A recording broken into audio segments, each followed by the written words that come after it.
For those of you that were drawn to this bottle, Pile One, this is a very special bottle.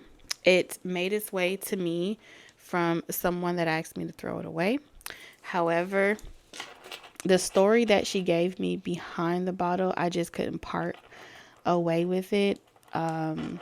She used it as some type of magic conduit, okay? Some type of magical aroma that would intoxicate people, all right? Those that would smell whatever she had in this bottle, they would smell it and then they would become intoxicated by her in a good way. The best way that I could describe it to you is it left like this aroma where you want to keep coming back. Okay, very earthy smell, not the original contents that was in the bottle, but what she used it for, how she used it, was very important. So once she was done with it and she no longer needed the bottle, she asked me to throw it away. But based off of the story and just how she described everything in regards to her experience with the smell, her experience with whatever was in the bottle, I felt like it was priceless. Okay. So the bottle is here with me. So you have to be someone that either likes to refurbish things. You have to be someone as well that finds value in things that are considered trash. Okay, it's giving me Ariel energy. Something about you may have recently purchased a perfume bottle that maybe looks like this. It could be the same type of bottle from like a different brand. But ultimately, yeah, this is someone that used to use this, own this bottle, that went off to be a trailblazer and created generational wealth for themselves as they slept. So like I said, I'm picking up carpenter energy as well. Someone that's self-made. I'm also picking up Madam CJ Walker. I'm picking up just someone that sees value in things that are forgotten or things that are easily thrown away. You may reuse candle glass as well. You could be someone that likes to I heard thrifting. Okay, so you may thrift shop as well. So a lot's coming off of this bottle in itself. And Spirit drew me to this bottle in particularly because I always just keep it as a reminder not to take things that we desire for granted as well. So you may be at a phase whenever you're guided to this reading where you're trying to be grateful or find gratitude for what you do have. And something about smell, you may not be able to have a lot of things at once, but when you smell good, you feel good. Something about when you look good, you feel good. When you smell good, you feel good. So there's something about an experience. This is more about an experience. So there's a lot of value, like I said, in this bottle. And so this is just a random object that Spirit drew me to choose for pile one. So I'm going to hold it up again. If you chose pile one, okay, the brand doesn't matter. It's if you resonate with the story attached to the bottle or the archetypes, okay, that Spirit channels through me from the bottle. All right, so let's get into your cards. I'm really curious to see what comes out in your oracles. There is no particular intention behind this reading. We're just going to channel and leave it there. So this definitely wants to come out. I feel guided to take that, but they want me to put it off to the side.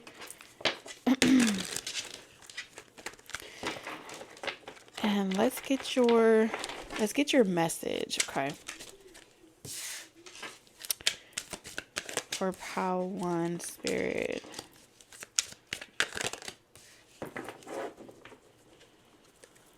All right, bottom of the deck, we have Temperance in reverse.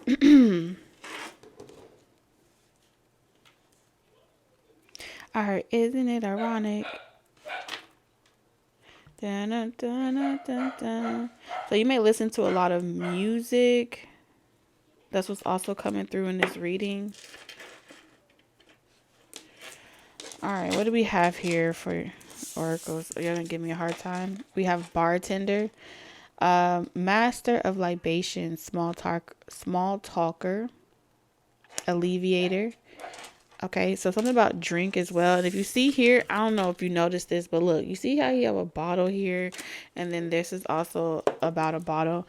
Um, hmm When I look at this card, it gives me mixology. Someone that likes to mix certain smells. You may do that as well. Like that may be a profession. If you don't bartend, you may do essential oils, or you like to mix things together. Very earthy herbalism as well is what I'm tapped into. Someone that may like to talk a lot. You like to heal people, healing properties, healing waters is coming through in this reading. We have the Three of Wands in reverse. We have friendship in reverse. Okay, and we have control in reverse. So this is a very lonely path that you're walking for whoever I am tapped into.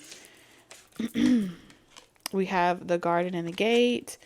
And then we have hero, escapism, and a false sense of heroism. Climbing the ladder of success. Okay, a new dawn, a new day. Um, hmm. Okay, so I'm picking up on someone that is willing to do or say just about anything to not to people please, not to tell people what they want to hear, but to express themselves. There's this energy of wanting to express yourself, but not being able to express yourself, or you're not favorable. Okay, maybe people don't really accept who you are on the inside. So you keep that part of yourself concealed, and then you mysteriously, like I said, you mysteriously reveal those parts of yourself to people in a micro dosing type of way. Okay, it is still giving intoxication. And so there's a persona that I'm picking up here. Yeah, it's like, I'm not doing anything. I didn't do that. But it would appear as if you were the master. It's not a mastermind behind it. Um, from one end, you wouldn't come off as somebody capable of doing any of this, or having this ability to tempt people. It's giving very temptation energy here. It's making me feel like you put on a great facade or a persona that you're just the bartender. You're just someone that's just doing nothing, but it's a part of your act is what I'm tapped into. It's a part of it's very Luciferian in a way.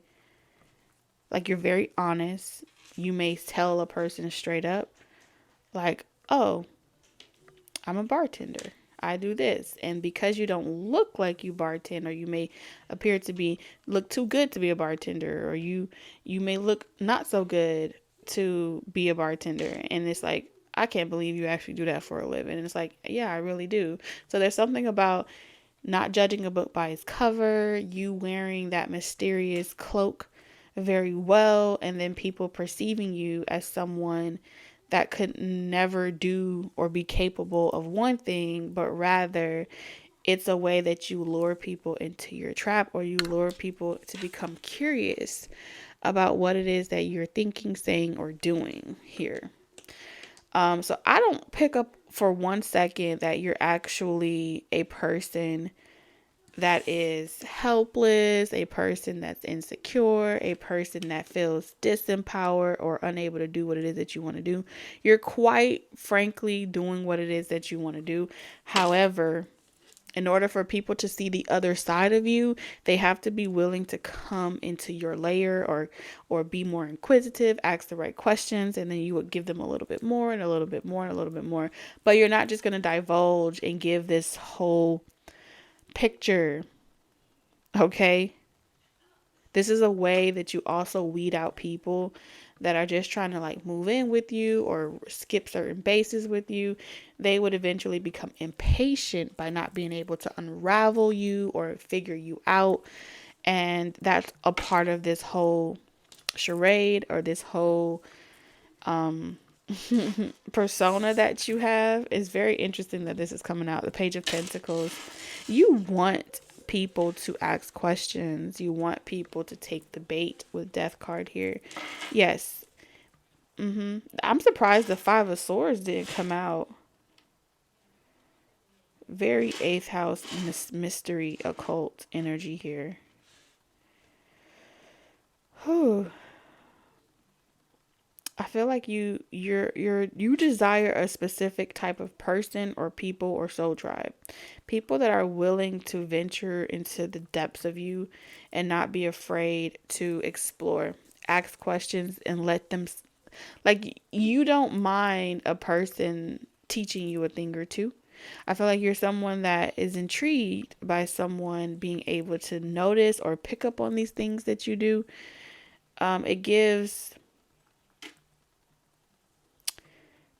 how do I say it? It gives a very peculiar energy about you with the Ace of Wands in reverse because it's so subtle. It's so subtle. No one would ever feel like you would even do this. Oh, you're just the sweetest person in the whole wide world. You couldn't hurt a fly. But little do they know, little do they know, you you've hurt some things, okay? You've killed a couple flies. You've smashed a couple roaches. You may have turned a couple people into a fly or a roach a time or two just to swat them and crush them and put them back at their level. Yes. I feel like you are also someone that you don't waste a lot of times sulking over vengeance and getting back at people. You let things go quite frequently. You change skin a lot. You change, like Jack of all trades. You change you may change careers. You may change, hustles or projects that you're always teaching yourself something new. But everything that you teach yourself that's new is also a part of this charade or this muse. Like, this is a very amusement park type of energy, and it's because you don't have a lot of friends, or you don't have a lot of personal intimate connections that you personally can vibe close with. So to keep yourself very amused, you play with the entire world. You play at your work, you play with people, you play in a way where it's very playful, but it's intriguing, eccentric. You may say things that are peculiar, riddled, and mysticism. You love conversations, small talk. People tell you everything. They may feel very comfortable as well, telling you a lot of things. They also look at you as somebody they would want to date long term, commit to long term. They want to settle down with you, but you understand that they're falling in love with the facade of you being this damsel or this helpless person that needs to be rescued or saved. It's a fly trap. That's the best way that I could describe it. It's a fly trap. But if they're willing to venture deeper and deeper into your layer, you would teach them more and more and more, little bit by little bit, of who you truly are. You want them to learn at a more slower pace. Okay, so you guys have something more to talk about every time you come back around. So you also try to avoid connections where people try to skip so many steps and know everything about you in one conversation, as a way where you don't get bored of the person that you're talking to or the person that you're dealing with. This is also showing up in your romantic life where you may stretch out conversation in more like increments, so that way you're not talking about every single thing at once. You're very much a strategist, but you don't try to control or hold on to people. It's like, oh, when I get home, I'll talk to that person, or oh, when I'm back in town, I'll talk to that person. It's very light hearted. You try not to hold on too tightly to expectations as well. Whoever you are, there is a switch that you're waiting to be able to flip. I don't know why I heard that, but I do feel like there's a switch.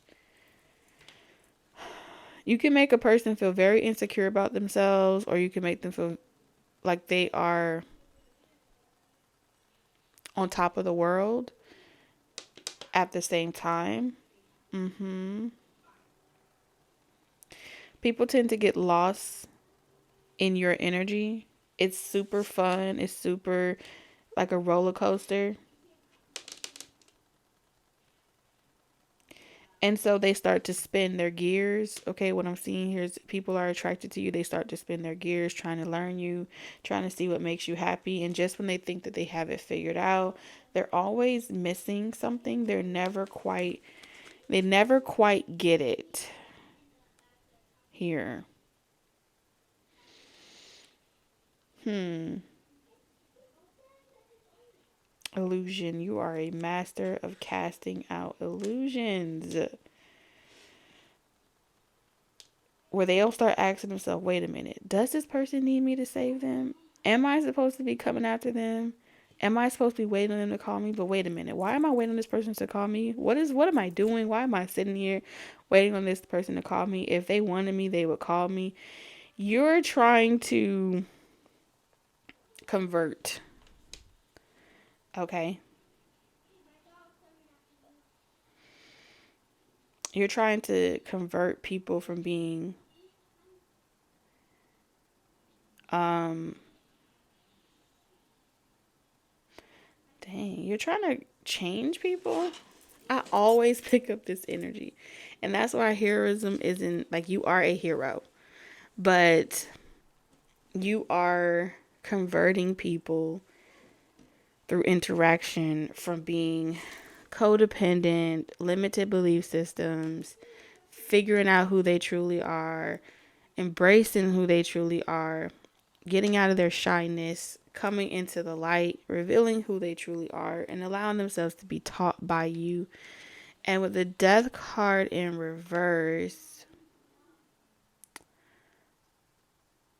this is like your control realm. You're able to control your students or your subjects by them trying to avoid saying the wrong things to you, trying to avoid oversharing. And the more that they focus on trying to avoid you, your energy, and what you bring to the table, the more it will. It's like, oh, you're free. You can leave at any given time. But can they really leave at any given time? No, they can't leave at any given time. You also trigger people a lot. They probably tend to reveal their crazy and all their kinks and all of their insecurities and all of their worries to you as a means of pressure, right? When the pressure gets going, it's like, well, let me go ahead and tell you everything then. You do this to me. Not saying you do it, but they'll start divulging. I feel so crazy. I don't know why I feel like this. But all along you are a master of libations. You're a master of alcohol. You're a master of mixology. You know how to mix things up in such a way where you are a Rubik's Cube, a maze. I think a puzzle would be way more easy to describe. You are definitely a fixed board where you can only move the pieces like hieroglyphs. You can only move them upside down, round, or turn it, but you cannot untake it apart and put it back together. These are the rules of engagement. And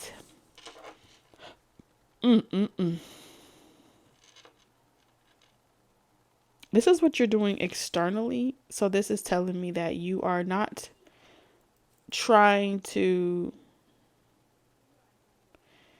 commit. You're not trying to commit. You're not trying to draw up energy contracts of expectation where people expect you to call or don't call. You're not trying to, like, you just want to be wherever you go, you have a good time. And when you show up, they have a good time too. But I don't know. Something about over here, the King of Pentacles is really suggesting that you have to be someone that has acquired a lot of status. You've acquired a lot of um of your own heart's desires, and not many people can get you to get up and pursue something until you feel like it. Mhm. Mhm. You hold no ill feelings or hard will. At least it's not what you showcase or show out words to other people. I do feel like someone is your current muse right now when it comes to the garden and the gate. You feel as if there's someone that has a question and that they're wondering when you're going to message or when you're going to call. You also feel as if things being left on read or things being left unsaid is conjuring up some type of darkness in a person.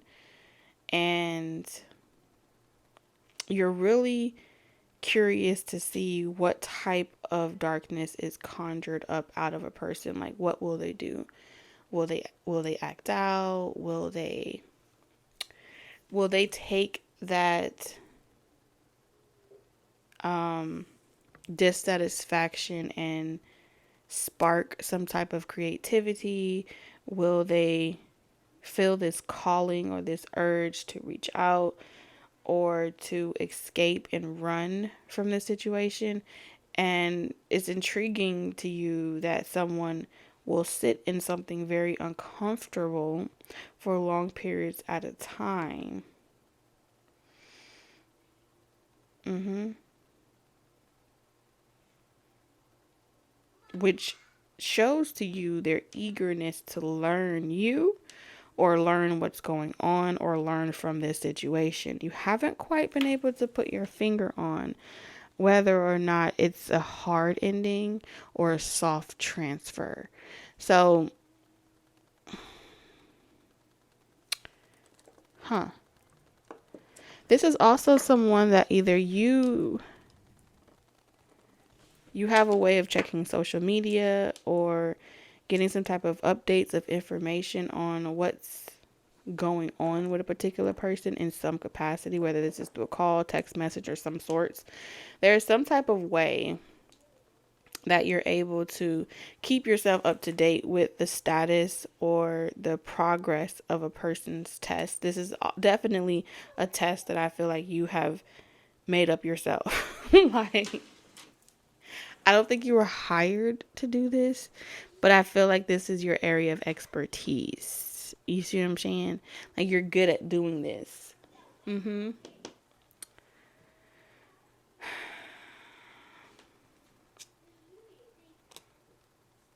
This is also the art of submission.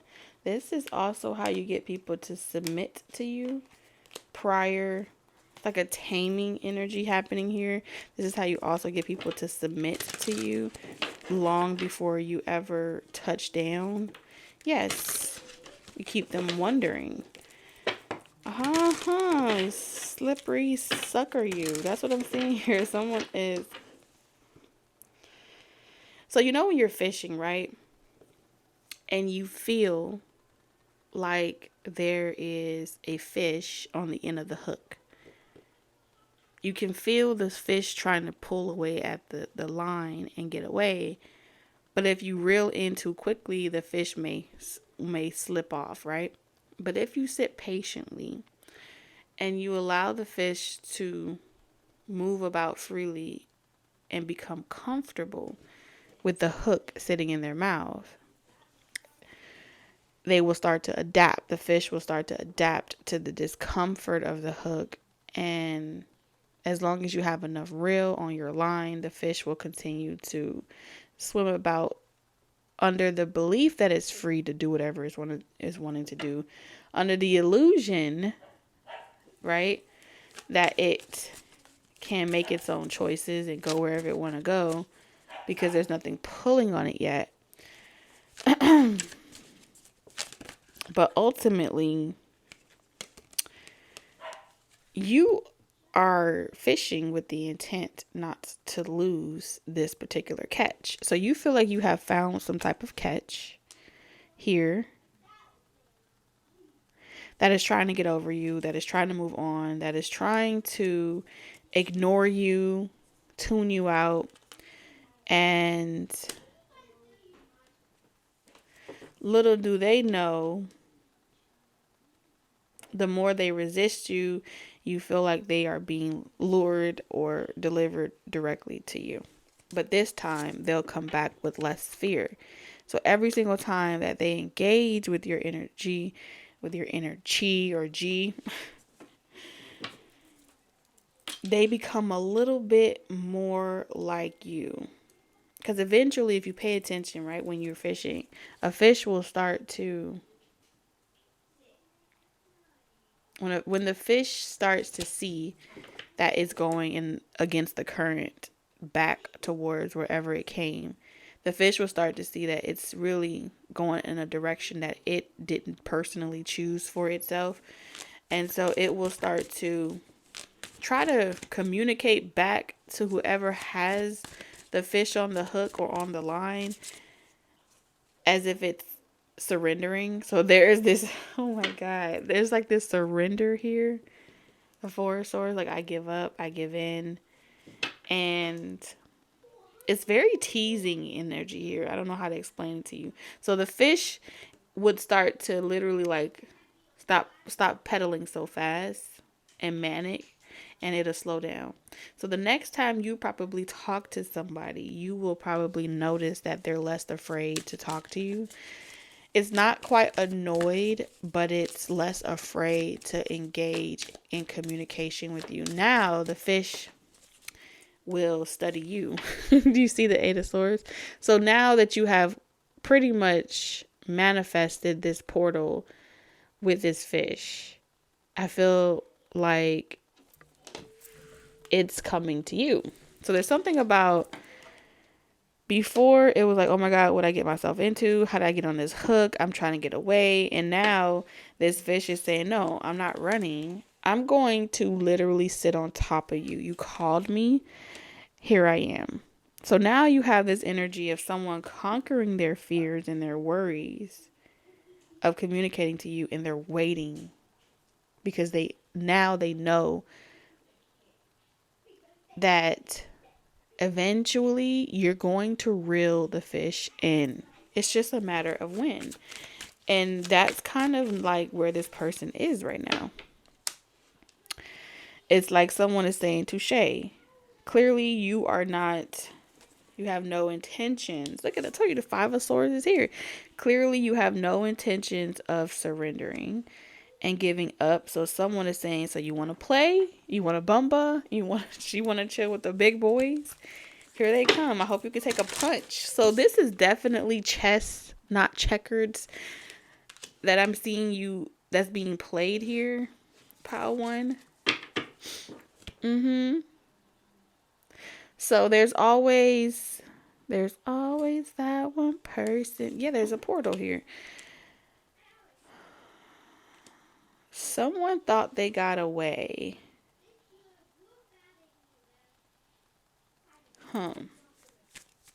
But the more that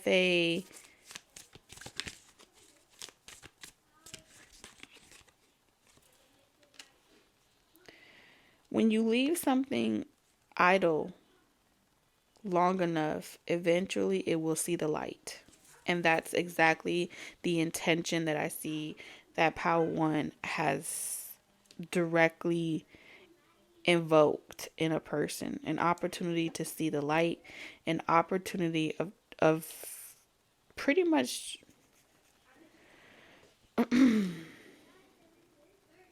balance. This is like a crash course in like aviation class. It's like someone has you on a helicopter and they take it off autopilot or something and they tell you to start flying after giving you a crash course that you have to figure out now how to push the buttons or crash and burn. And so this what happens under great extreme pressure.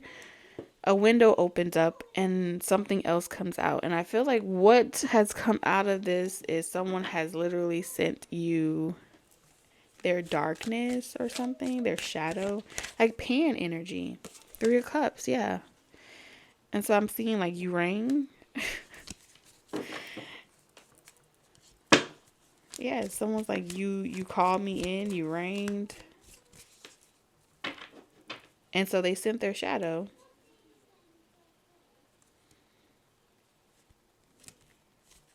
to deliver a message.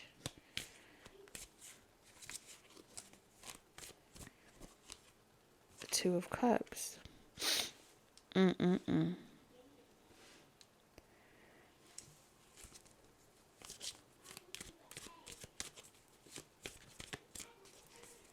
Someone is aware. The Hermit in reverse, the Page of Swords.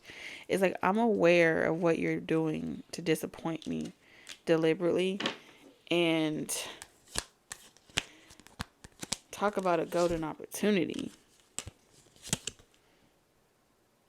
8 of Coins.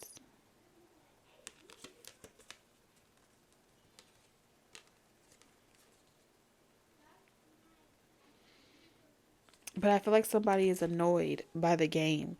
So you or someone else is annoyed by some type of game that someone else has played to get them to like choose only 2 options. And this person is saying, well, I have a third option. How about we play a little game? And this time, whoever this person is saying that they ready to play a game with you. Ooh, this is like Chucky and the Bride of Chucky. What the fuck? This is what I see here. It's like two can play that game. It's like Chucky and the Bride of Chucky. Oh my god. Oh my god. And someone's like, yes, I love a good challenge. What in the world? Someone here loves a good challenge here. They love when someone, so one person loves when people count them out or reject them, and the other person loves when someone underestimates them or someone plays back. This is someone that likes to play games, and they are so excited. They love investing in games or challenges worth playing. 10 of Wands, it helps them blow some steam. Like I told you, someone here has, they don't have a very close circle with people. So interacting with, observing, taking an observer approach to humanity and interacting with people and just testing limitations and limits and seeing what comes of situations, not necessarily per se for the intention of dating, but for like study or experiment. Someone likes to experiment with the perception of control and hypothesis, and under certain circumstances what becomes of people under intense pressure, when they feel completely out of control of a situation. And it's amusing to this energy, whether this is you or someone else. But like I said, I'm picking up that energy of this being you or someone else that likes to refurbish things, right? You see value in things that are considered worthless, right? And so this is also, this, you can also be a personal trainer, someone that has passion for a journey or personal power, but you are definitely drawn to the opposite of you, or people that are the opposite of you are drawn to you by way of you refining them from like a raw mineral into something refined like a precious jewel. And that's, it's a part of your it's a part of your value system. It's a part of your fishing system. It's a part of your, I don't know how to explain it to you. It's like one of those things where, like, after you listen to this story, you watch this reading, Okay. This bottle is gonna be worth way more to you than just a bottle. Like it's going to the value is going up. That's what I'm hearing here. The value is going up. The juice is curating, and you can't wait to experience what this aroma smells like. What's going to come out of this bottle? What's being curated right now? It feels like you can't see it yet, but you expect it to be nothing less than perfection. God, who are you? So let's go ahead and get your random riddle, okay? So you, Pal One, can answer this in the comment section. What you think it is. This message is going to really resonate for on a deeper level. You're gonna really understand what I'm saying on a depth level if you're able to answer this riddle without looking it up, without cheating. Okay, because this is yeah. So just drop it in the comment section below. All right, if you resonate and you want to take a guess, or hell, you may have the answers. Let's see what we have here. All right, so Pal One, it says,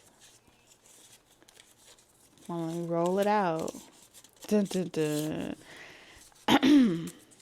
It says, I speak without a mouth and hear without ears. I have nobody but come alive with wind. What am I? I'm going to repeat that again.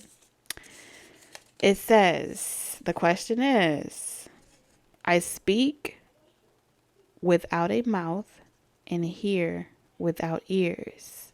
I have nobody but come alive with wind. What am I? So, drop that in the comment section and let me know. There's also going to be a mystery key if you would like to go deeper over on the Stay Nested community tab.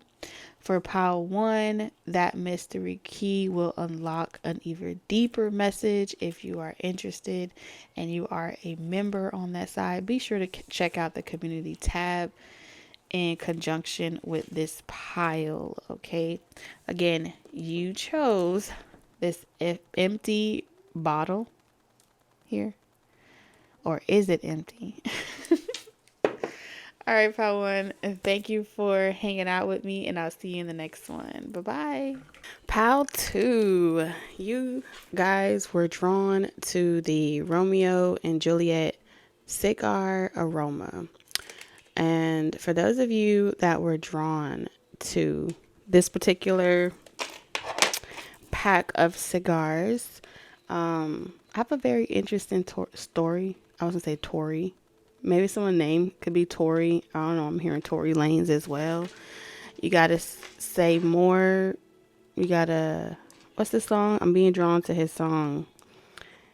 Something about say less. I think it's called Say Less. You got to do more than just say it. You got to do less when you do it, or something like that. Listen to that song. There may be more messages in there for you. I'm having a tongue issue right now. It feels like a lisp. Okay, so someone could have a lisp, and that's also a confirmation that you were drawn to the right pile. Pile 2. Interesting. When I went to light your candles for your pile, this was hidden inside of my candle case. And I don't know how this got in there, but this is also giving me performer energy. Okay. Someone that maybe is putting an old version of them away. Okay. This may be a past version of you This may be a younger version of you. This may be a time where you were extremely charismatic, or you were extremely risky, or you tried different things, but you didn't want to do it for the rest of your life. Okay. So you may have, you know, you may only do certain things during celebration, like have a bottle, like drink a glass of wine, or, drink something hard, or smoke a cigar.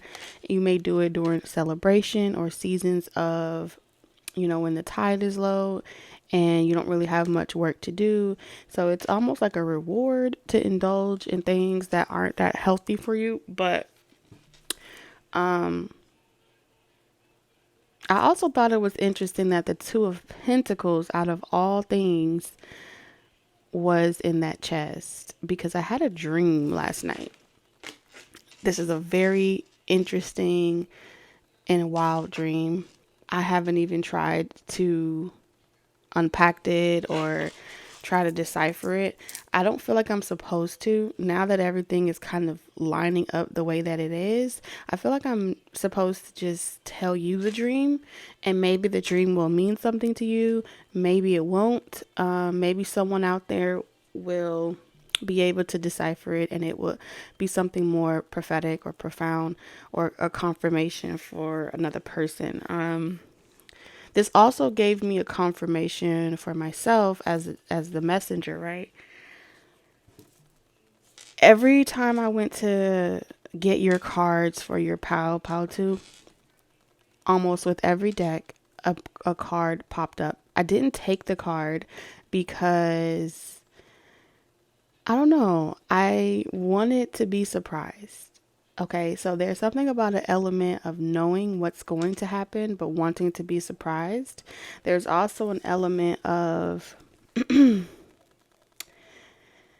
having an ability, a clairvoyant ability, to kind of see what's about to come, or see what's going to happen, and you having the power to then let yourself know, or to utilize that information, or just to leave it completely alone. So I feel like there's a special relationship that the universe shares with you, Pal 2, of just God-given information, you just knowing things before they happen. It's really unexplainable, but magical at the same time.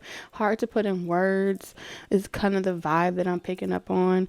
And so, like I said, even though the cards revealed itself to me long before I even, as I'm collecting the decks and the cards for your particular pile, I also didn't want to see it. So I wanted to be shocked and have a very authentic experience right along with you guys that will be selecting this pile. So I didn't choose those particular cards. I put them back in the deck. So what I need you to know, pile 2, is no matter what I did, if I saw them and I put them back in the deck, I can almost guarantee you that it will not change the messages that were meant to come in. It will not change something you're meant to find. It's gonna probably make me laugh that it still plays out, even though I already knew, even though I already saw it, even though it may be different cards. The same message will come through in your pile. I'm super confident about that. It's just a knowing that I sense when it comes to this particular pile. So let's get into the dream. Okay, you guys, the dream was very, very peculiar. Okay, so where do I start? All right, so there was this man, right, in a dream. Don't recognize this man. I don't even remember seeing the facial expression or even like color, but I just had an automatic knowing that it was a man, okay, because it felt masculine. There was a man, a woman, and a child, okay? Now, these are like the main characters in this dream. So this man parks his spaceship, so it's like a real saucer type of spaceship, on a cloud. All right, on this cloud, he leaves this spaceship on this cloud, and then he goes down to the ground.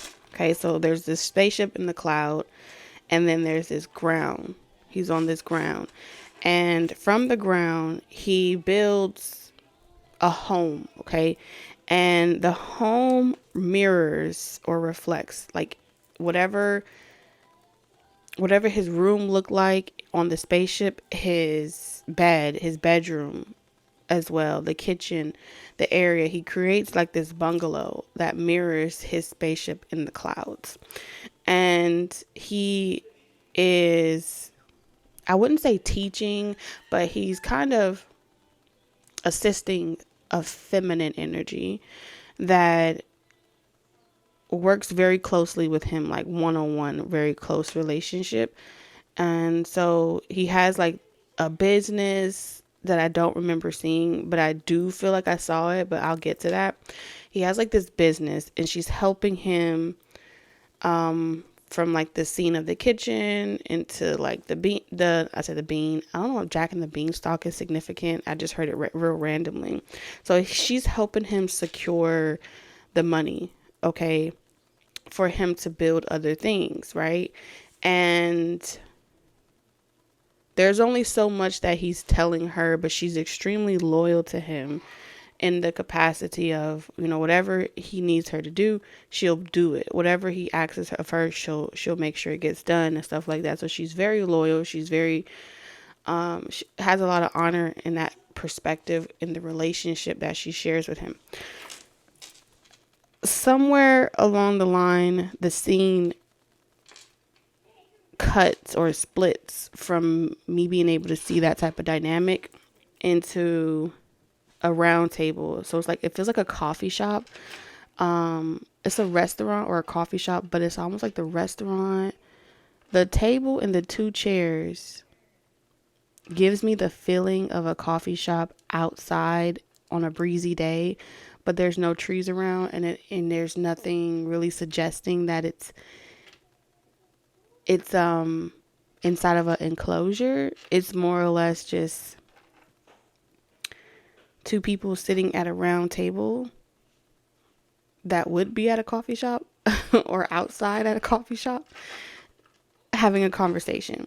And so there's another woman that's in this scene. And in this scene, she is having a telepathic conversation with the masculine energy across from them at the table. And he's sitting in a way where his legs are crossed, right? As if he was leaning into the chair with his legs crossed. Could possibly be smoking a cigar, but isn't. But that's kind of the demeanor that I witnessed. And he pretty much says to her that it's done. Okay, but not with words, through telepathy, right? Because it's like they're having a conversation, but they never really make sound or an expression. It's just, I just know it, okay? So somewhere along the line, what happens in this dream? They go to a food court similar to Agora Hills. I'm sure if you've ever seen Dojo Cat Agora Hills, but there's like a food court, right? And then they're like at a mall, looking down, but I feel like the way that I saw it from the dream, they were down at the food court on the ground, but above Agora Hills was like, so imagine Dojo Cat. It wasn't Dojo Cat in the dream, but imagine Dojo Cat standing to the top with like all her friends watching from above, but you don't catch the part where what are they looking down at. But it just gave real Stranger Things vibe from that perspective.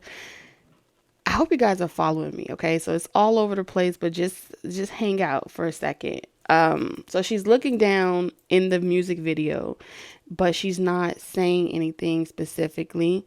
But you gotta listen to the video. Fast forward, let's go back to the dream. So in the dream, they're on the ground level of a food court, which suggests to me that someone else is listening, or someone else is also observing from above, from the balcony at this mall, the interaction between these two people at the ground level. So the conversation gets wrapped up between the two people in the food court. Okay. What happens next is very interesting. The scene skips to the part where you know how I told you about the woman that was in the kitchen helping someone or helping the person that left the spaceship and things like that. Okay. He comes back to the house. There's nothing there. The house that the kitchen where the kitchen was, there's no kitchen. That's the best way I can describe it. There's no kitchen. There's no money. There's no everything that he pretty much built with her is gone and it blows up. Okay. Something blows up and it blows up out of proportion. You know how I told you that in the dream, this person had like something like this, small like that, where because he created the whole kitchen or the whole house structure or whatever from mirroring the spaceship in the cloud, right? So pretty much he pulls out this thing where it looks as small as this, but it's like a camera to his spaceship, and he turns on. It's almost as if he automatically knew exactly where she went because the house is connected to the spaceship in the clouds. Okay. So in the spaceship, right? He can see her in his spaceship with another man. Okay. And in his spaceship is another man that she brought with her, along with all the money that she took from the house that was on ground. And she's sitting in the spaceship like, yeah, I got your money. I replaced you with somebody else. And on top of that, I know how you did. I studied you long enough to know how you were able to achieve something and how you got what you got. And so now I'm going to take it and do what I want to do with it. However, I see fit, right? He doesn't say anything to her, right? Before she finishes her sentence, as she's talking through the camera, I see on the little thing that he's holding in his hand, like a countdown. Okay. And the countdown is like from 5 to 1. And the whole spaceship blows up in the clouds. And it looks like from the ground up, it looks like fireworks in the clouds. Okay. It doesn't look like something is falling out of the clouds. It looks like from the people looking up at the clouds as if it was just like, I don't know, a shooting star or something very small. But really, he blew up his own spaceship with her in it, the person she had, and everything else that she attempted to acquire from being under him and what he taught her, showed her, whatever.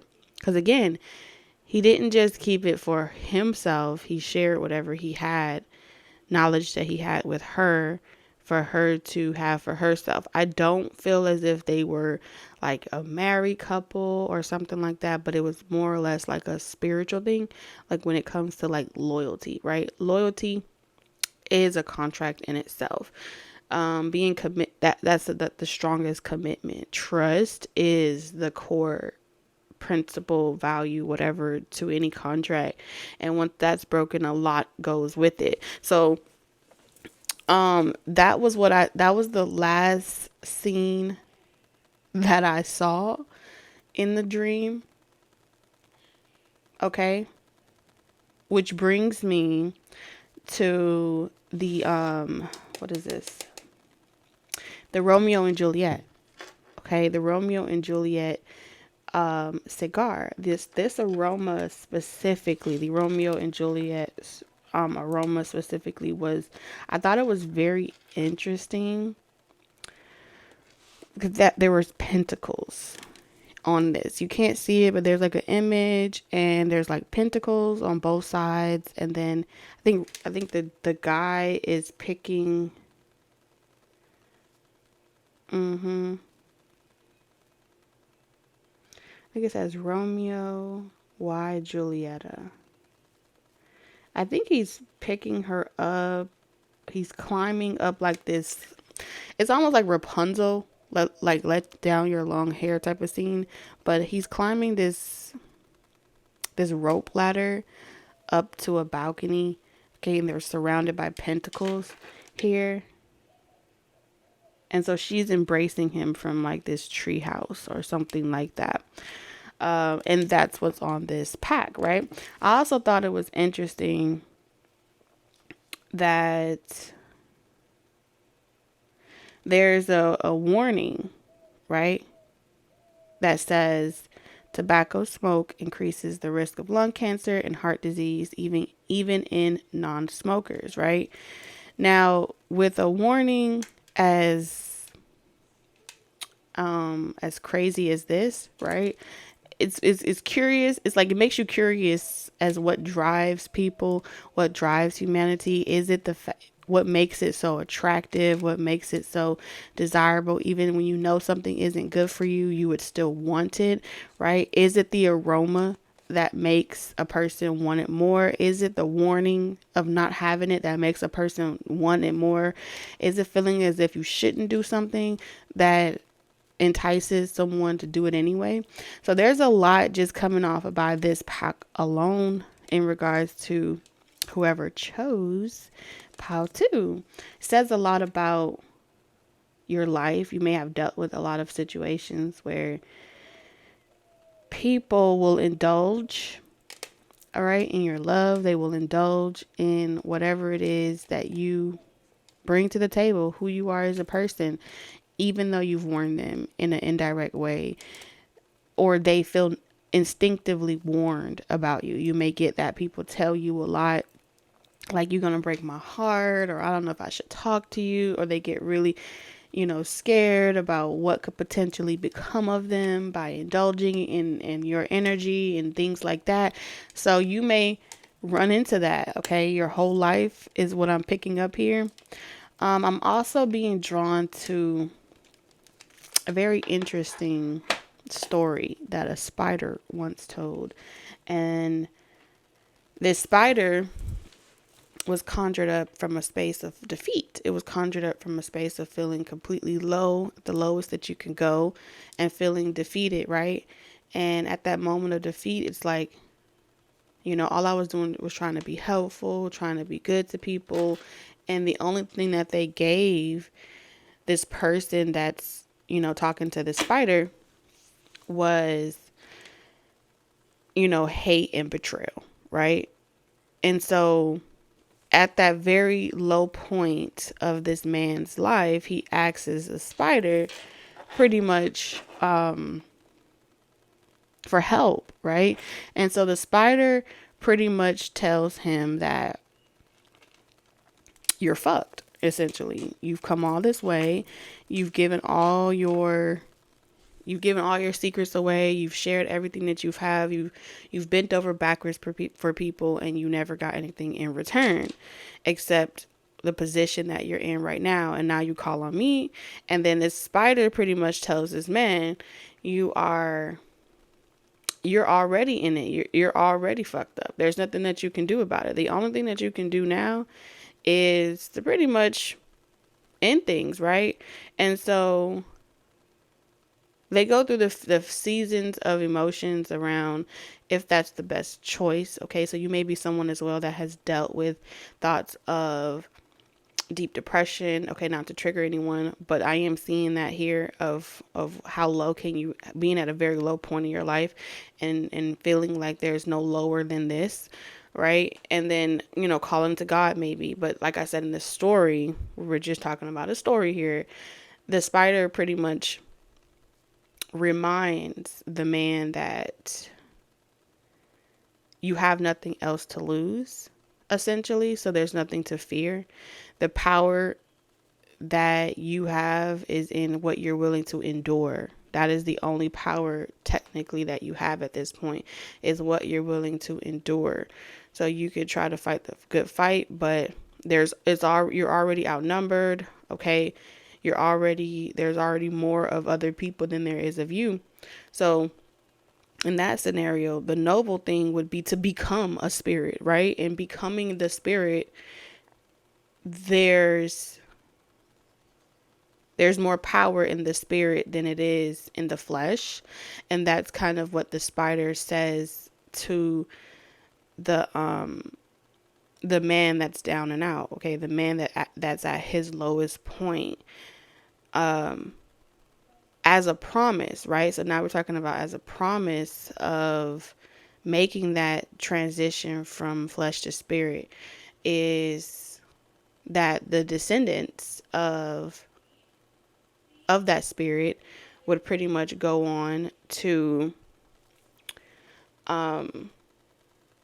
would pretty much grow on to sell a lot of tobacco. They would and it would give a lot of cancer, right? And so there is the remnants of that aroma, right? From that stems back from that type of promise. A promise is a contract. A promise is a curse. A promise is, whether for a lesson, is whether it's good or bad, it's still a contractual agreement from that sacrifice, from that decision, from that choice. So somewhere in all this energy, I just thought it was interesting where we're still talking about the Two of Pentacles, choice.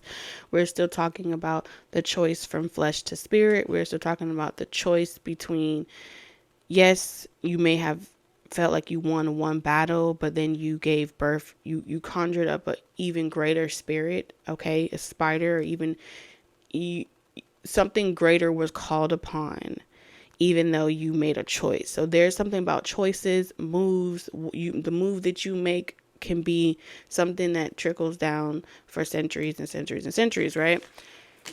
All of that is all connected some way, somehow, too. And I feel like you may be somehow connected to, because I heard chief. Okay, so somehow connected to the ancient tobacco leaf, right? And what you know about the tobacco leaf and how you handle it, it's been taught to utilize a very sacred leaf as a method of escape, okay, as a method of coping. But really, the tobacco leaf used to be a gateway. And so depending on your cultures and where you come from, it really is like it's a sacred relationship connected to the tobacco leaf. And so that you may come from different tribes, or you may have roots in certain diasporas, okay, maybe not directly to you, but maybe in your lineage that stems back to things far beyond what you could understand in the transfer of information. But I thought it was interesting that there's more here. Give me a second. Okay, so I thought it was interesting that who is it?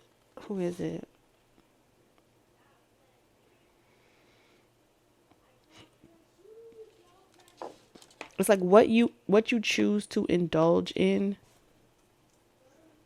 What you choose to indulge in has some type of spell connected to it. Depends on how you use it. But those, like I said, those that know about, it's the intention.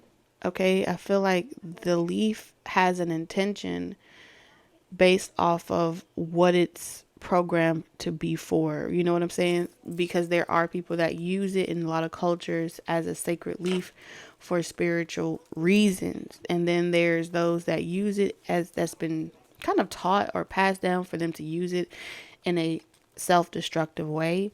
And when they come to the leaf with the intention to just indulge of it without any sacrifice or without any purpose to be indulging in the leaf itself, it has a negative adverse effect, which brings us back to indulging in something, knowing that it's something that is a warning, big ass warning sign on it, but you do it anyway, only for it to be the tale as old as time, over and over again, right?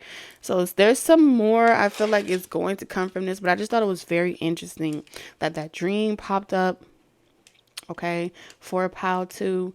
And I sat with this overnight to be sure that that's what spirit wanted to be channeled in today's pick a pile. All right, so let's reveal your cards because, like I said, I'm interested and see.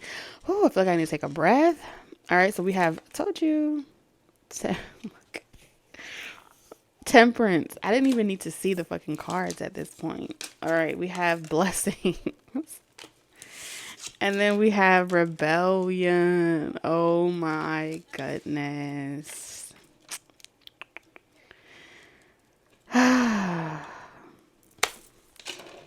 All of this. All of this came out. These are the first 3 cards. Are you kidding me?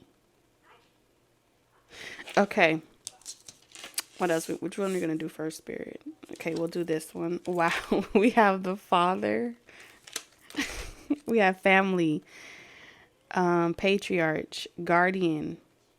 Paternal authority. Ancestral passage. I told you. Oh my God, y'all. I'm tripping. I feel high as fuck right now. I'm so serious. And that's with nothing. Nothing at all. No assistance. This is a natural high. I swear to God. I can't believe this came out like that. I really am. I'm so...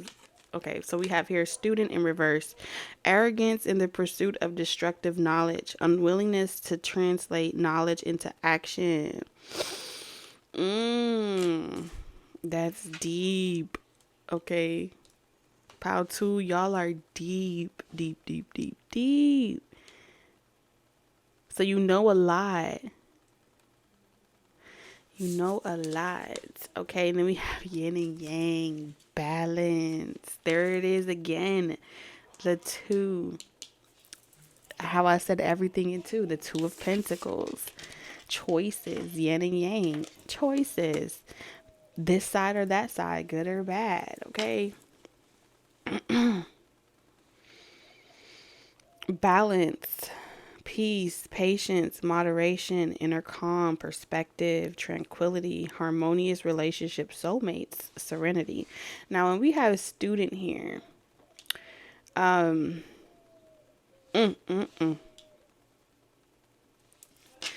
can't wait to see the comments to see who picked pile 2 and what you gather from that dream. I'm so eager and almost anxious to read the comments. Y'all have absolutely no idea.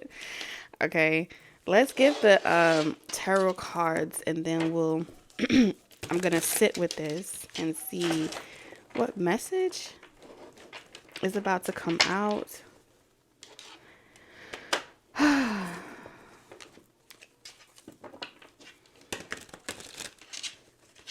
So I feel like this has something to do with enlightenment. Okay. Something about humanity and being some type of representative of balance between masculine and feminine. But doing it in a way where it was always meant to do, right? Something about traveler with this temperance energy.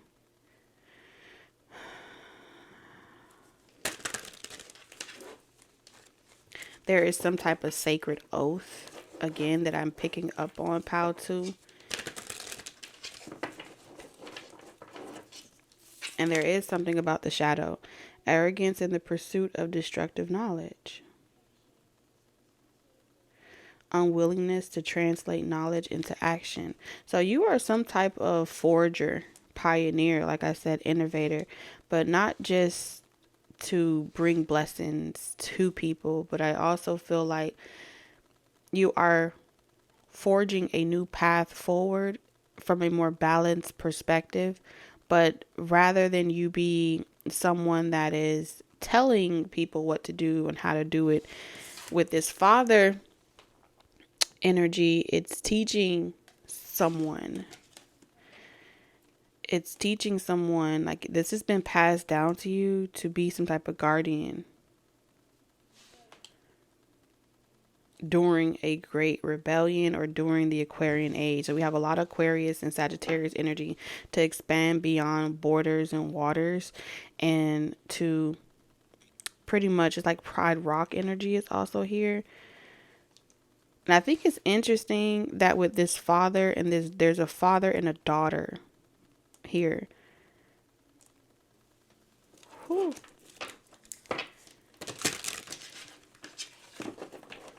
Pile one, I feel like you are a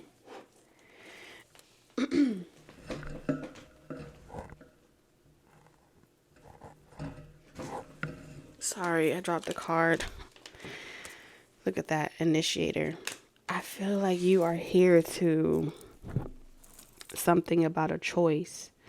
There's been boundaries, and like no one can, there's been gatekeeping, there's been boundaries, there's been a lockout of certain access to opportunities, and there's been a lot of gatekeeping. I feel like you are here breaking some type of way of doing things and doing them differently. Okay, even if your forefathers, like, you're changing laws, you're changing things in a particular type of way. And so you are also meant to teach people how to work with their light and their dark, because we have yin and yang energy here. So in this, what's happening right now with rebellion, student in reverse, and father, it's like when they refuse to do things fairly, when they refuse to show with actions that they are willing to put forth the work, it's like your father, the fatherly energy, becomes aware of the injustice, okay, during this eclipse has been very significant, okay, because it's become one of one here. When they refuse to make the changes, 555 as well, you have to do it by force. And sometimes I feel like there was either a recent negotiation that didn't go very well. There was a recent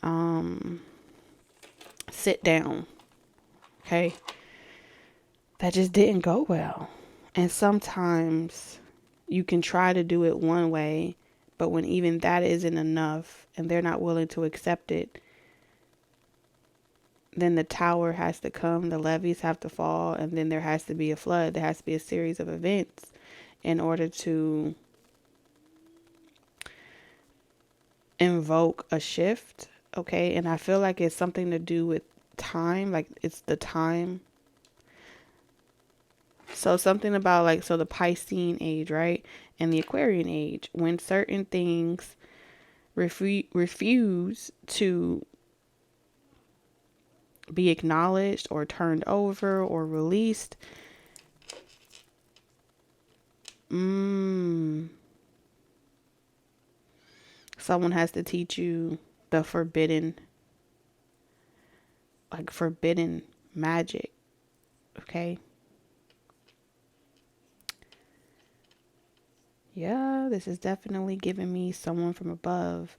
It's not an earth angel, as in the sense that you may be thinking that I'm saying. It feels like a traveler that has not necessarily incarnated, but has pretty much appeared during a time, right? During a time of great war of some sort, and to make things plain again, to even the playing fields.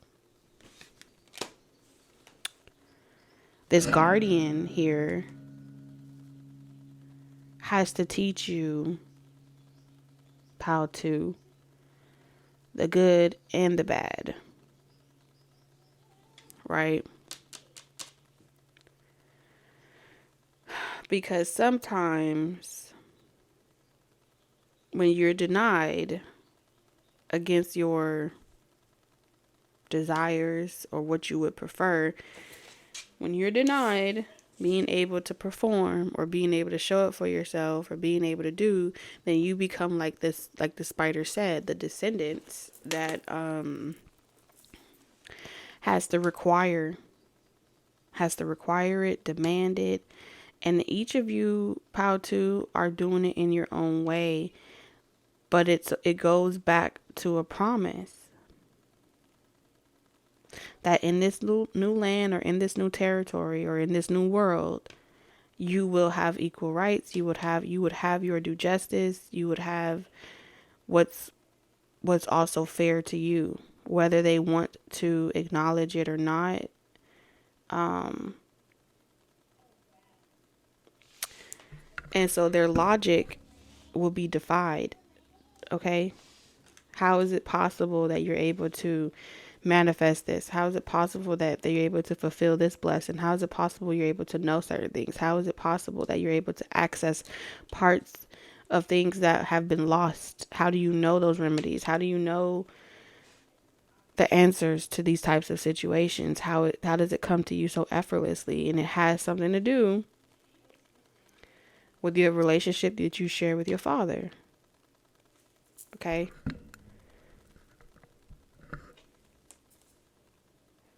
And so now I feel like someone's fatherly archetype.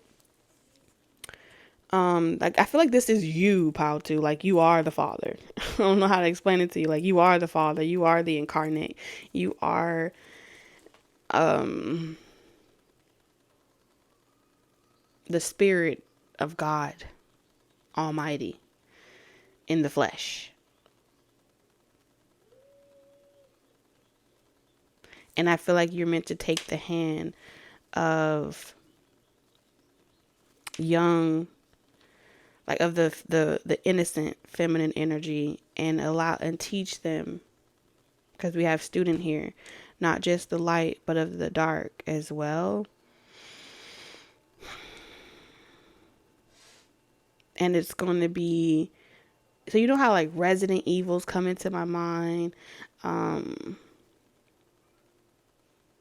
So it's like you're like, yeah, you have to teach someone how to fight, how to stand up for themselves, how to defend themselves, how to demand balance, but wield your power. So you are teaching someone how to be self-made, self-taught, how to move through certain experiences and make them work for yourself. You are a teacher of some sort, because we have student here, but I don't get that you're the student. I feel like you are the guardian of the students that need to have free reign to explore their gifts and their abilities and access certain ancient plants and remedies and gardens, like aspects of themselves. And it's like you have incarnated or you've taken on a body to see that whatever they wish comes into fruition, whatever that they desire happens, whatever they're willing to put forth the effort towards, that it manifests into fruition, and they're able to perform and show up for themselves.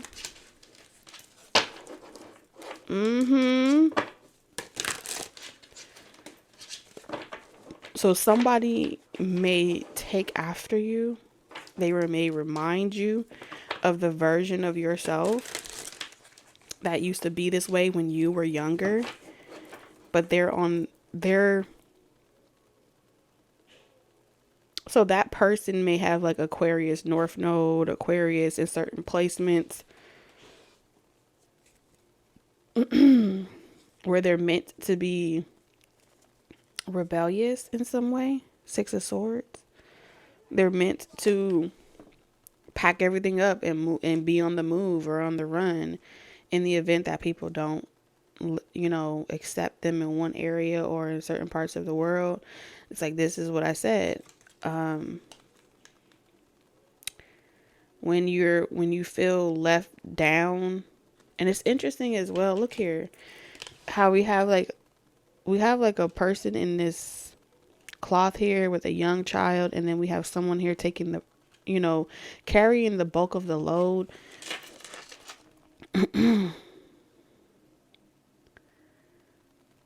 hmm So someone is meant to carry the bulk of the load, or so that feminine energy can have a peaceful sanctuary to be able to spend time with children, mother children. There's something about masculine energy having some sort of duty or responsibility to carry the physical weight or the physical load, so that feminine energy can spend more time being able to mother. Because in this card, this would be the mother energy, right? Being able to mother the son and repair that wound. And then the father energy being able to father the daughters and give them and teach them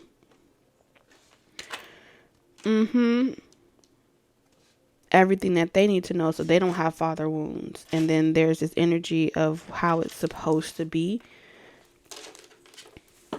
here, and it's utilizing the fair trade or fair balance of power, restoring power. And it's not about power over the other, it's about the balancing of both powerful energies in a more harmonious relationship, in a more harmonious lifestyle, and that the blessings from above will always be over that type of dynamic, because there's no war there, there's no strife there.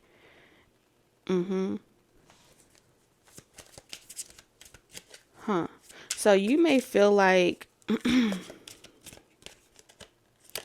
Five of Cups in reverse.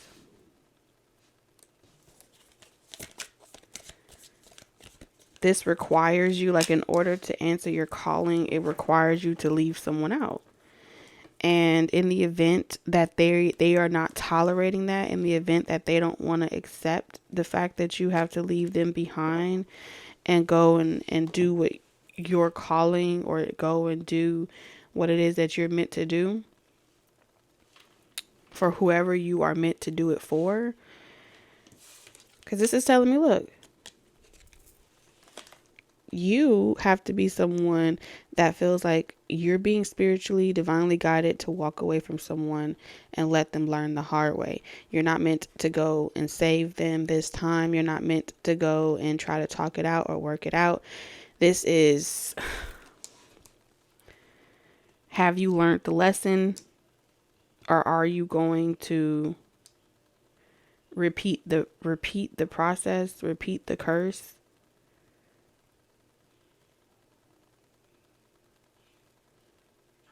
And so I feel like you have no grievances towards whoever hurt you. You have no grievances towards you guys splitting and going your separate directions. Right?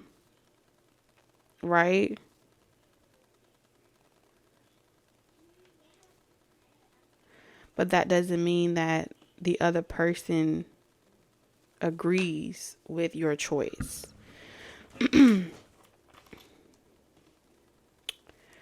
They don't agree with your choice here, because you have some type of calling here where you're being asked to move on from certain relationships or connections that you used to care about, think about, desire, in order to facilitate your, like, a purpose that you have in your life, right?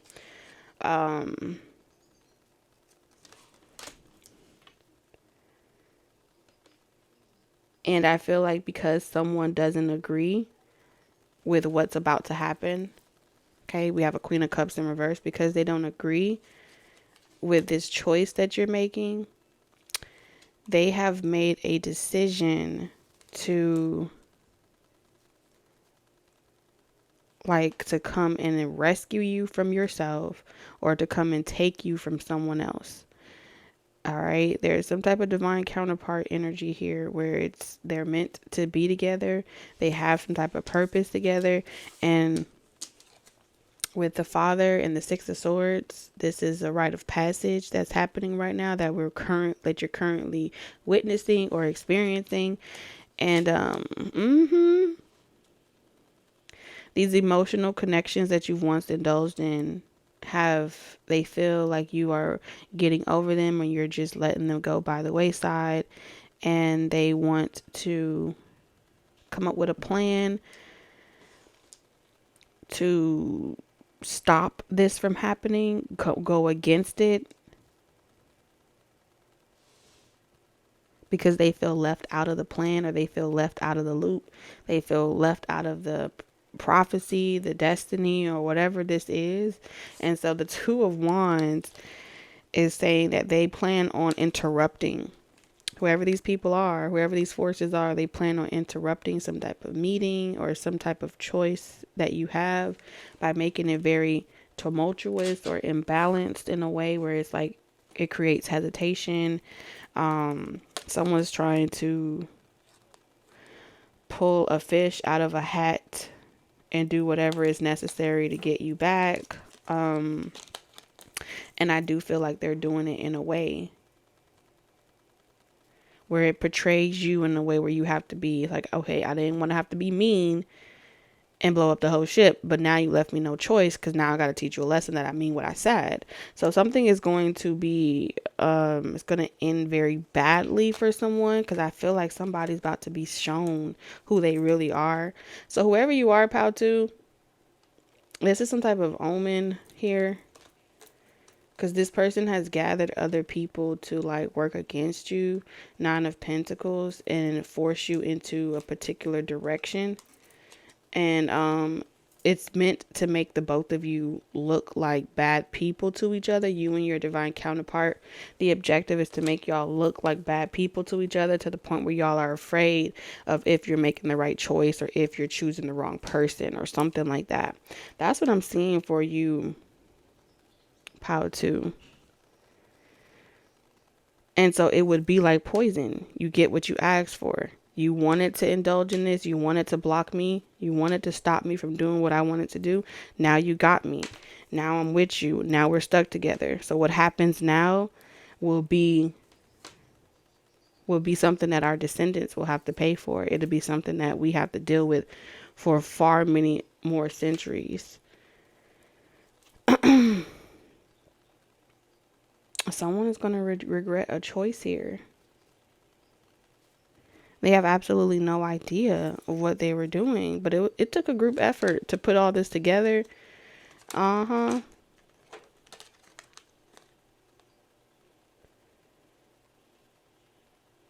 so someone's going to be either, it's like it's going to be like a surgeon general warning. Indulging in Power 2 would be at a risk to your life. You would feel like your heart is aching every day because this person is unable to love you. You would feel like you can't breathe because this person is, hold on. It's like feeling like you can't breathe because when you try to talk to this person, you feel like you're gasping for air. And even if you don't smoke, you're going to just feel the physical, there's like indulging in this aroma. Whoever is in this masculine energy, it comes with a cost. Because someone feels like they had to do things in a way that wasn't the way that they wanted to do it, out of a forced loyalty, out of forced submission. And that they had to abandon someone and leave them in a position to like sink at their lowest. You know what I'm saying? And so what happens now is someone pretty much is like, there's this energy of conjuring up a mean person, and then there's another energy of, who is a lot.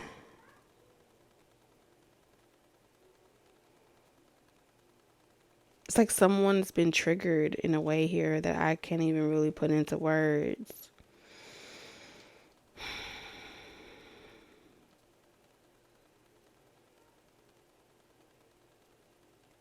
This is going to go on for like the next 15 years. But there was some type of warning here. But somebody never learns because they want what they want. Before, it used to make this person, either it used to make you or somebody else sad. There's something about before, you used to be sad about how you did something, but you sucked it up. Okay. I feel like you no longer care. There's just energy of no longer caring about someone's tactics or how they go about getting what it is that they want. They're a performer. Somebody here is a performer, and this performer is about to catch a case of something spiritual. Yes, chameleon energy.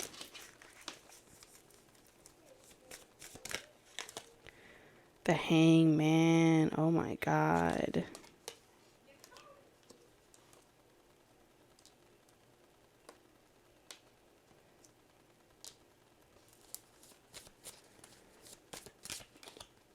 The Ten of Swords. And the Eight of Wands. This is about to go really fast. Something's about to happen really fast. The Nine of Wands. The Queen of Coins. Someone feels like they picked, the Queen of Cups, like they picked the wrong person. It's really overwhelming. But what's about to happen now is going to be a lot of talk. It's going to be a lot of gossip. Somebody was over here willing to do just about anything to get what it is that they want.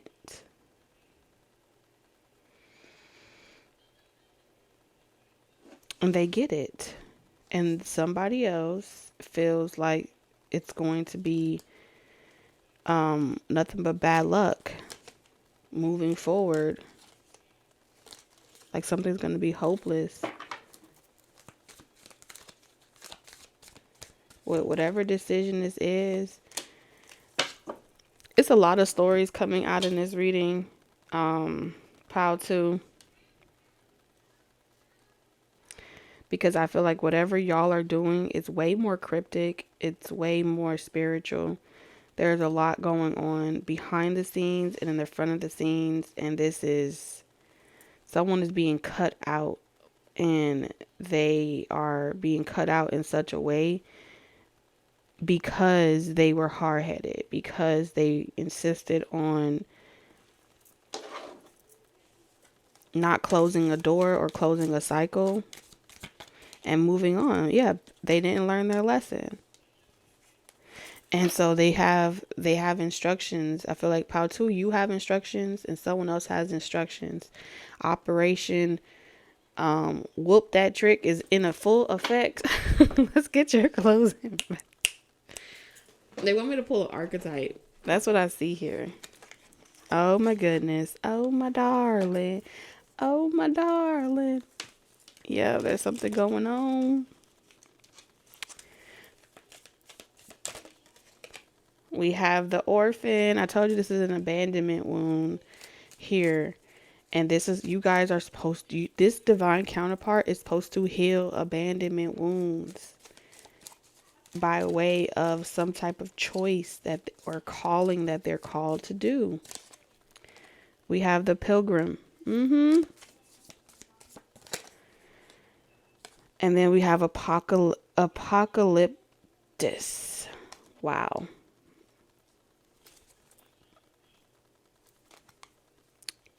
Kairos. I don't know if it's Kairos or Kairos.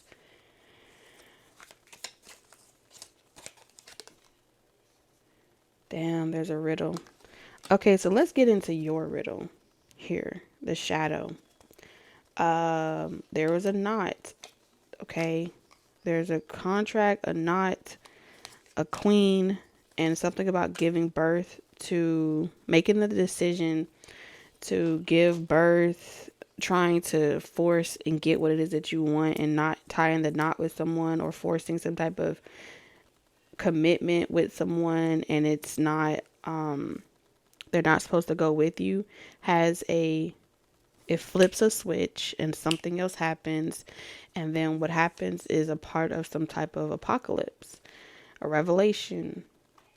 And what happens moving forward is all a part of a lesson, a karmic lesson. It could be a blessing or it could be a curse. And it's going to be extremely lonely out here in these streets. I don't know. I feel like there's something about divine counterparts being together. The more that they're able to come together when the timing was right, it would kind of be like a mutual agreement to so like for example, for so many years people have been on journeys of lessons, right? And so you get with like false karmics, false twin flames, things like that. The shift in the paradigm, however, and the pilgrimage of doing the work and things like that is supposed to grant access to a higher vibration, and it's supposed to allow those that have put in the work of honoring these sacred rites of passage to come together, and through them being able to come together with back to a whole state without they've done their time already of being in separation, allowing them to come back to a whole state would make everything right in the cosmos. It would make everything right with the world, and there would be less trauma, less broken homes, less tragedy. And with that happening on the earth, it would rage that storm. It would calm that raging storm, and it would bring humanity back at a balanced state that would keep the Kraken from rising, that would keep whatever is being invoked during this time from happening that has something to do with a revelation. But this was all a part of choices and letting go and releasing control and setting free. And what I'm seeing here is that some choices have been made, and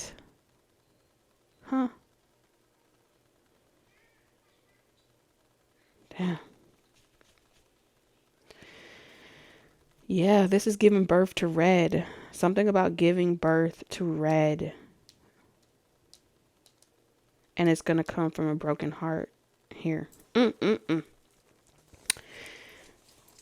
It's something in connection with this Romeo and Juliet and all types of energies and warnings, okay? Because this is going to have a negative effect on karmic relationships in such a bad way. Man, let's get into your riddle, okay? Pile 2.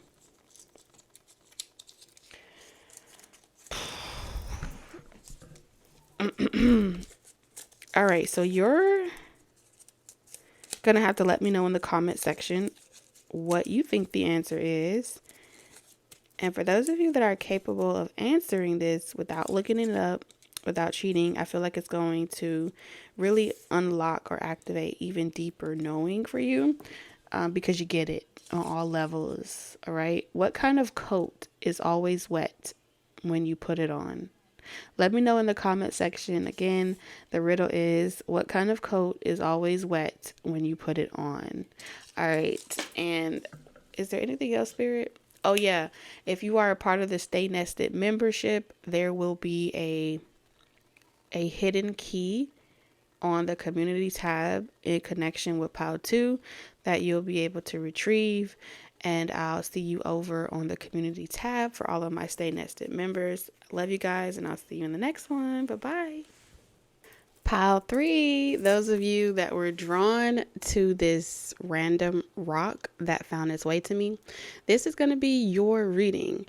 I wasn't even sure exactly if I was going to do a Pile 3, so I kind of left it to Spirit to guide me when it came to Pile 3. And interestingly, I was like, all right, Spirit, if you want me to do a Pile 3, let me know what the object will be for Pile 3, right? So I asked that question, and literally just going about my regular day, a random child comes to me and gives me this rock and says, and I'm like, oh, this is a really nice rock. Thank you. So I'm like, oh, thank you for this rock. And I was like, what made you bring it to me? What made you give it to me? And the child says, I don't know. I just saw the rock and I wanted to give it to you. And so I took that as immediate confirmation from spirit that this is the object for pile 3. This is what spirit wants me to use for pile 3.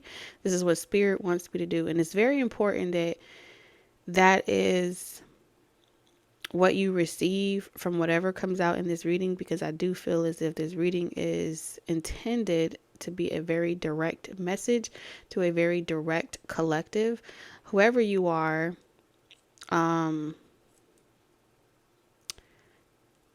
rocks. Okay, this is also giving me something that's like uncut, uncouth, unhinged, if you will. Pushing you to the limit, okay, pushing you to the point where something, I keep hearing that descendants, oh my God, it's like stuck in my head. The Queen of Mean, okay, that is the song that has been loud on the spiritual speakers right now, in regards to like her story is about her coloring in the lines, her doing everything by the book, whatever she was asked to do from when she was young. She has always done things with the intention of being a good person. It was supposed to also come with certain privileges, a divine counterpart, and she would grow up after making all these sacrifices to receive that acknowledgement by way of her marriage or her connection with her partner. And all that went out the window as something else happened, and the prince or the king changed his mind, okay, or the king to be changed his mind. And so in that particular song, if you haven't heard it before, I think it's called The Queen of Mean. Something about that is significant. Watch it. If you don't, just let me know in the comment section if that has been, why can't I talk? If that has been something that you've dealt with, maybe not directly connected to you, but with people around you. All right. I'm just curious to know what comes out. So let's reveal your cards. Is there any other messages? It was quiet. It was pretty quiet while I was getting the cards. Okay. I like to pull messages from my interaction as I'm tapping into the energy, but it was pretty quiet. At a point where you're just waiting for things to play out. Okay, I feel like there's this energy of just sitting back waiting for things to play out. There's nothing more for you to do. Either you've already played your cards or you've already played your hand and you're waiting for everyone else to do what they are going to do. And then from there, you'll decide what happens moving forward. So let's get into your cards. Pile 3, we have young. Okay. And it says vitality, innovation, potential, growth. All right. You also have truth. Okay. The King of Swords. Okay. We have gift. And then we have isolation. Spirit, do you want me to reveal this yet? Okay, they want me to wait on that. We'll put your rock on that. I feel like that's going to be a hit. Something is going to be a hit. Something that you may be hiding or sitting on that you haven't done in a while. Okay, this may be an activity that you haven't done in a while. I have absolutely no idea what direction we're going in with this reading, so we're going to all play it by ear together. We have Virgin. Oh my goodness. Virgin here. And it's in the light attribute, maintaining symbolic purity of heart and spirit. Definitely a confirmation of that, celibacy. This is also a confirmation of you not giving yourself away to people as a sign of symbolic importance, special love. Like your love is special. You're on this journey of, sharing your intellect, doing the right things, saying the right things, growing, but a part of you, it still feels young, like this rock that is uncut. It's been untouched, it's been uncut. It's something that is waiting for, like, pile 3. I really get this energy of you guys being more of like the analytics here when it comes to things making sense and things that don't make sense. And one of the things that do make sense is tradition. Not saying tradition as in marriage and all those things. Maybe it does, but the tradition as well of value or offering something to someone that has been made themselves pure, offering like your desire to connect with an energy that's not tainted by negative energy, that's not tainted by maybe exes as well. So you could be someone that's been single. If you're a masculine energy, you may have been single for a long time and you're really wanting to have a relationship or a connection that allows you to feel free, it allows you to feel young, it allows you to have good authority over who gets to experience something that you consider valuable, right? If that's a person and you put that person on a pedestal, or you put that person as like a very high value, you may be very selective around who you want to interact with your most precious possession, right? And so a lot of people may not understand the way that you think about what's worthy to you and what's unworthy to you. But for you, the innocence and protecting that innocence is like a top thing on your list. Okay. That's something that you want to give to someone, is feeling worthy, feeling like they could be safe and be innocent and really and value themselves. This is definitely an energy of value. And with isolation, I feel like there are times where you either need a lot of time alone, pile 3, okay, or you will spend a lot of time alone, pile 3. Either way, whether you are a masculine or you're a feminine, what I'm seeing here is pink and blue. There are things that guys do and there are things that girls do. That is the type of tradition that I'm seeing here. But as far as the potential, you may feel like there's someone in your life that possesses this potential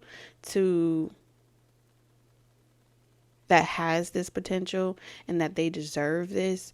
But something about this is telling me logic may be getting in the way of feeling like you're worthy. There's something about a masculine energy feeling unworthy for someone else's level of purity, and it has nothing to do with sexuality. This is purity from the sense of like your spirit, your heart is pure, you're a good person, and someone doesn't want to fumble that ball, someone doesn't want to mess it up and expose you to like mean people. Whether you feel that way about yourself or not, pile 3, someone views you in that high regard, point blank, period. That's what I see here. And we have water, reflection, kindness, compassion, and that's in reverse. And then we have good luck, and that's in reverse. So like I said, this is an energy of someone feeling like they would only bring drama into your life. You're very kind, you're too kind, but all they have is they have like this side about them, or this aspect about them that is very, very cold, very emotionally detached, and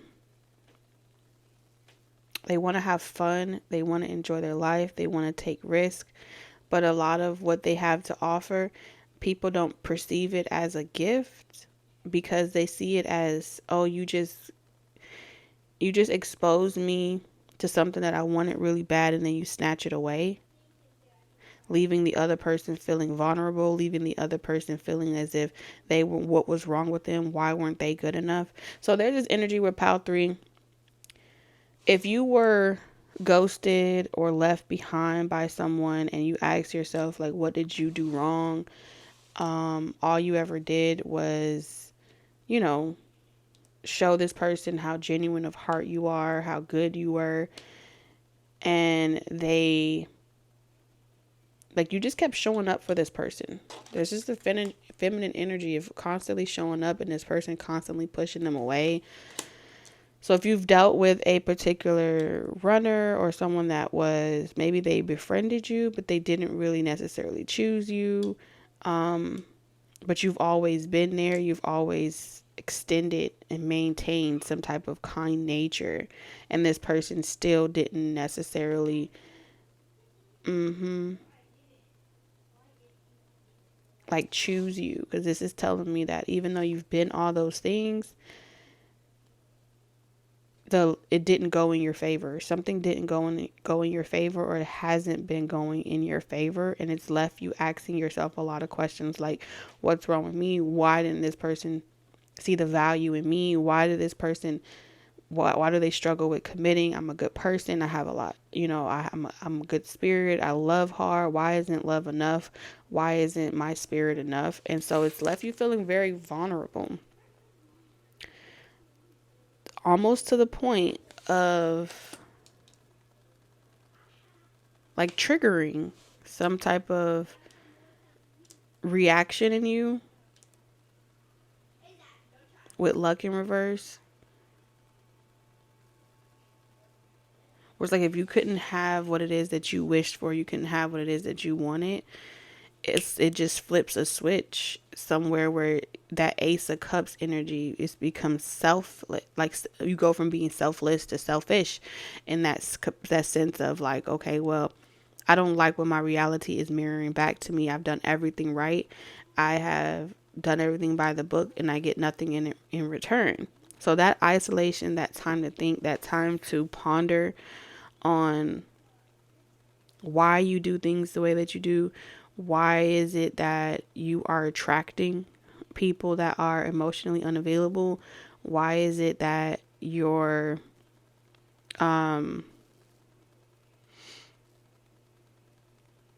why is it that you're only used as a source for someone that's a good friend or gives good advice, or someone that's always there for people, but they don't ever see you as someone to marry or someone to move on to the next level with?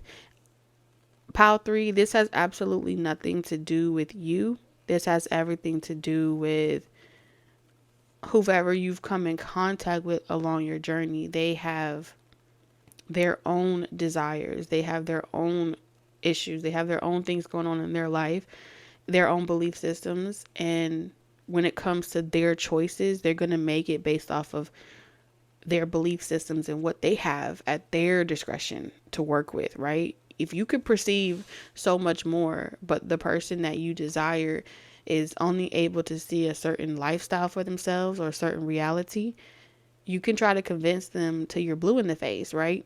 At the end of the day, it's not a reflection of you, but it's a confirmation for you that rejection is God's protection, is what I'm seeing here. Let's get into your cards. We have the 9 of Pentacles in reverse.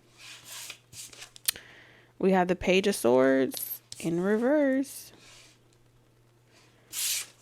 And then we have the Lovers. Ooh, pile 3. This is that type of energy where whatever you have to do to get what it is that you want, something has clicked inside that brain. Page of Swords. There's some type of messages. There's some type of investigation. Maybe you're finding receipts. Maybe you're putting 2 and 2 together. Maybe you're looking at things and you're starting to see like, hey, I was in a bubble. I was clueless to what this person really wanted or what they desired. And I've been solely committed to this one person. I've been solely, like, this is saying that somebody has been either betrothed, committed, or since they were young has always wanted this person or this type of person. And when they found them, they went all in. Pile 3 is saying that you went all in. You didn't hold back anything. You revealed the purest parts of your heart, your spirit, and you maintained that integrity for yourself, for this person. But still, no matter what you did to become and maintain who you are, so this person so this person will eventually see your worth. When it didn't come back that this person was choosing you, or that this person desired you the same way or felt about you the same way, I feel like there's this energy of being flustered. And so it's like, I don't want to hear that. I don't want to hear that. That's not what I want to hear. And you see here in the back, there's like a tree that's being torn to smithereens here. And so I feel like this is waging some type of spiritual war.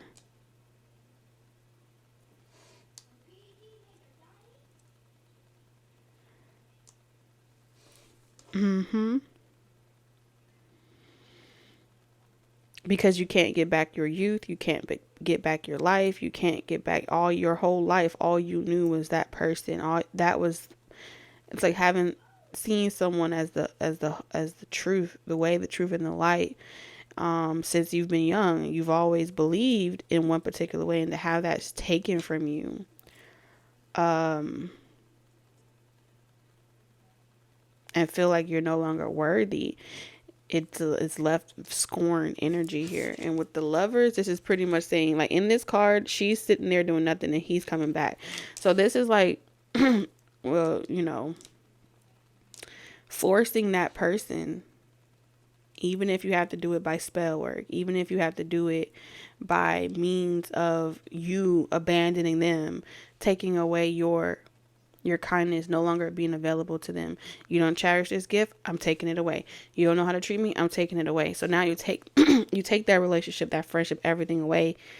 And as a way to strategically, with this Virgo energy, make someone else feel what you felt.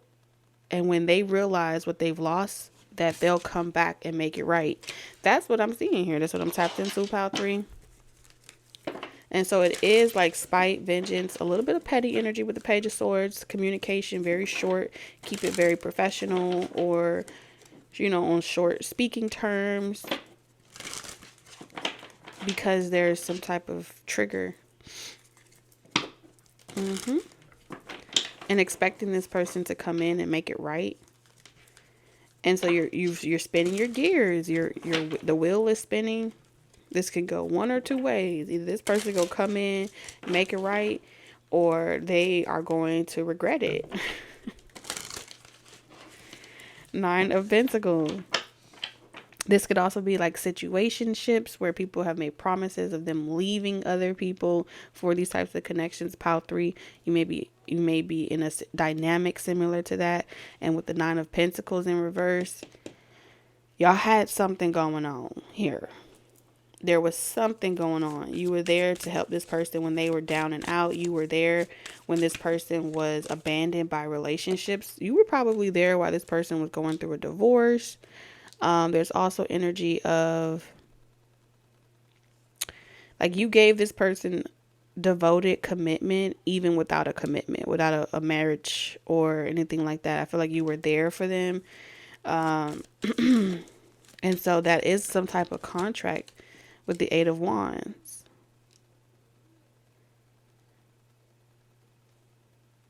And you help this person get on their feet. You help this person get established. A lot of you, this may be a version of your lifestyle, Pile 3. Well, maybe you're not going through this now, but you can remember when you went through this at your most vulnerable phase of your life, and how you went hard for someone or connections, and you got nothing out of it in return except someone stealing your youth and abandoning you and not reciprocating your love, depleting you, draining you, and your whole life going through these experiences and denying yourself to show up for everybody else has left you void or depleted in some type of way. And so your inner child, this may also be a reflection of your inner child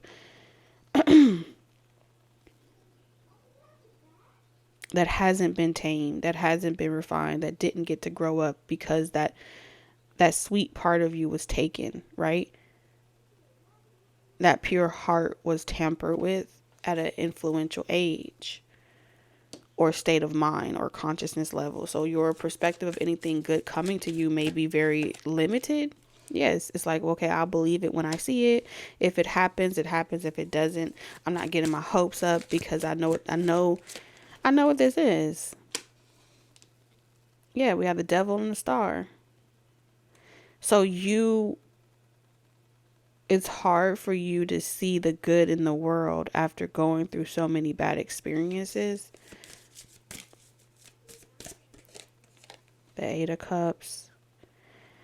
But at the same time, I do feel like these entire experiences keeps people coming back to you, Pile 3.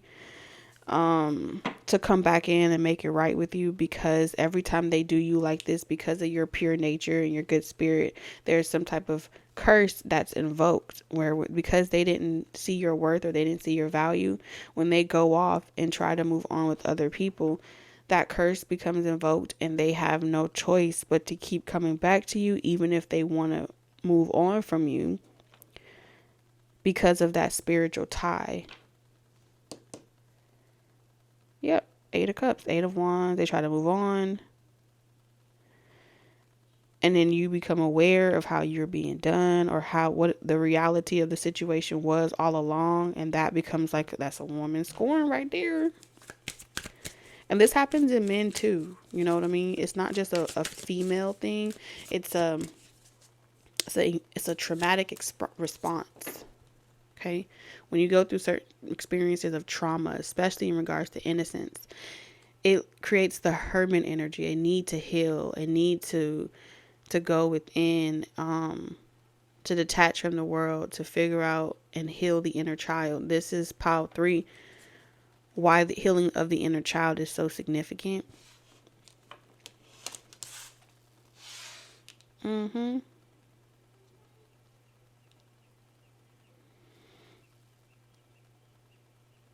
Because it's the absence of unconditional love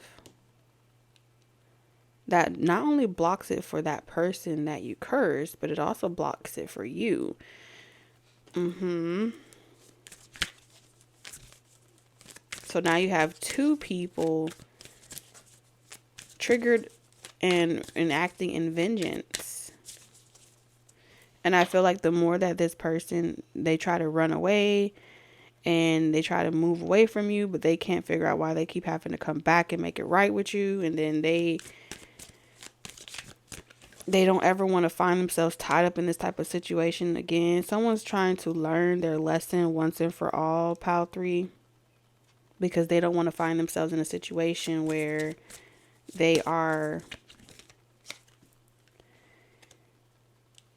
getting excited to communicate and talk to someone just to find out that that person has deep rooted trauma that they haven't healed, that would prevent them from being able to see the freedom that's there in regards to, like, when you place the fear of intimacy comes from, like I said, those experiences, right? But I feel like someone wanted to make sure here that for you, even though either they became aware that you had a fear of intimacy or a fear of, your being vulnerable with your heart and your spirit, and as a way, like, they may have kind of like, okay, well, I'm not gonna mess with that, or I'm not going to get in the middle of that because I don't want to create another trauma bond and then find myself in a situation where I have to heal from a connection because someone hadn't done the shadow work, or they haven't worked on their shadow or worked out their inner child kinks, right? This is someone that wanted to make sure that you have a good hold on what your perspective of worth is. If you place your virginity, if someone raised you as a child to place virginity as a worth of purity, in as far as being worthy for another person to want to marry you or be with you, then you've externalized your worth. You were taught very young to externalize it, so therefore you grow up like that, right? This person also wanted to make sure that if you gave yourself to someone that betrayed your trust, and you guys went on these different karmic wheels or cycles of back and forth, back and forth, back and forth, that you got that out your system before offering a relationship to you or being in a connection with you, right? That desire to want to make sure you got it out your system comes from not wanting to create a tie or a trauma bond with you in a way that would also hinder their healing that they've done and yours at the same time. And then the third and final one is abandonment, right? Which is also tied some way and somehow into the way in which we grow up, right? The potential of who we get to become forces us to look at our abandonment wounds so we can see what's limiting us from being able to thrive and really enjoy our life and take risk and go on adventures without being scared of every goddamn thing. I do feel as if someone could read you really well, Pile 3, and they could see that you are very special and that you do have a good hold on maintaining your pure heart and your pure spirit and your pure nature when you are able to express all of those things through whatever it is that you love, whether it's a hobby, journaling, writing, taking trips, enjoying your life. You have created some type of avenue for yourself, Pal 3, where the more that you're able to express your gifts, your talents, and your abilities, that's the purest aspect of you in so many ways, because it comes from a selfless place, which allows you to hold space for the versions of yourself that didn't have better memories. So in the event that something comes along or comes closer to you or is attracted to you, they would have to accept you being able to express your gifts or your talents without asking you to give that up in order to validate for them that you care about them, or validate for them that you actually love them. Something about your journey says that at some point you self-sacrificed yourself in the past, and from your experience, self-sacrificing yourself never was a healthy expression of self-love. And so it's one of the core values that you have now, Pal 3, that you're solid in. No one could take that from you. And it's also an expression of your inner child, and your inner child needs to feel connected to the great I am, connected to Mother Earth.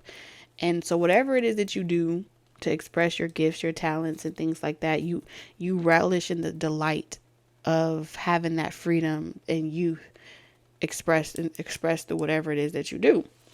Now, that doesn't mean that every single person feels like feels about what it is that you do the same way, because I also feel like you trigger a lot of people's demons with the Devil card. The Eight of Cups is saying they don't like what you have to say. They feel like it's very mean. You could be very cold-hearted. You could be very blunt. You could be very maybe judgmental, but at the same time, you still give excellent advice. This is what it's saying with the King. You tell the truth. You tell it like it is. You're very fair. You're very balanced. And I do feel like you wish that people external to you could see that isolation for you is not a sentence. Isolation for you is a sacred space. Isolation for Pile 3 is a space where you go to pretty much connect with not the world, but connect with nature. You self-soothe. You are a master at self-soothing. And so you wish that people will stop trying to trigger the mean side of you. You wish people would stop trying to pull the darkness out of you and make you so afraid to the point where you wish people would stop fucking testing you, pile 3. That's what I'm seeing here. It's like, stop testing me, stop trying to pressure me, stop trying to do any of those things. It's either you accept, you all you could do for pile 3 is accept pile 3. Pile 3 will always give you that which you give. So if you give something in return, like if a person reach into your bag and you were taught as a kid, oh, let them reach into your bag and get what it is that they want. No, pile 3, you gonna pop their damn hand, because to chastise is to love. To tell someone no is also to love. And so that is perceived as mean, but that's because the people that are coming to you have this perspective where it's like, well, okay, fine. You don't want to tell me what I want to hear. You don't want to talk to me how I want to hear it. Then I'm going to turn away from you. Okay, well, you have to let them go. And I see that's exactly what you are doing. You've been there and done that when you were younger. That's what I'm seeing here. When you were younger, you've been triggered before. So anyone trying to trigger you it's a reflection of how they haven't done the work and how unhealed they are on their own journey. And then they still come back after walking away and trying to trigger your abandonment wounds. But you did the work, pile 3. This is saying that you have done the motherfucking work. So it's like, why would they try it? When they get over themselves, they know where to find you. That's what I'm seeing here, menu. I don't see you treating them any differently, because you understand that they never wanted you to control them to begin with. And it has nothing to do with, oh, you don't respond to this type of tactic because someone ruined you or someone did you a certain way. No, you know what's on the motherfucking menu. And you know what you ordered, and you know what God has promised you. And when they behave in that way, you know damn well that is not nothing that God has ordained for you. And so you let them continue, right? You have nothing to prove to not one soul. What is this? The 9 of Cups and the 5 of Cups in reverse. They'll get over themselves. It is exhausting though, pile 3. I can see where, like, you wish that there is something like, you wish people weren't intimidated by you, by your gift. You wish people would be able to see the vitality in you. But sometimes all they can see is cold, but you're not cold. I don't see your cold as all. You just make people mad. Why do you make people so mad? Why do you annoy such people?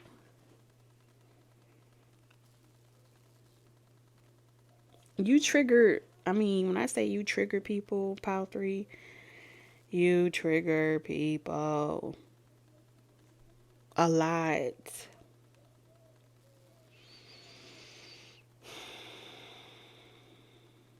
To the point where they get to a point eventually where they're like, I don't even know why I was mad at pile 3. Why was I running from pile 3? Why was I acting like an ass to pile 3? 9 of Cups in reverse. Why was I trying to do this? What was the point? These are the questions that I see people having to ask themselves. So they will come and make it right. But like I said, there are those that are operating in the shadow attribute with pile 3. That's what they're expecting you to do. And when they realize that all they did was hurt someone that cared about them the most, I feel like you do genuinely care with the star. You really do inspire. You really do. You have like this genuine nature about you that's intimidating, pile 3.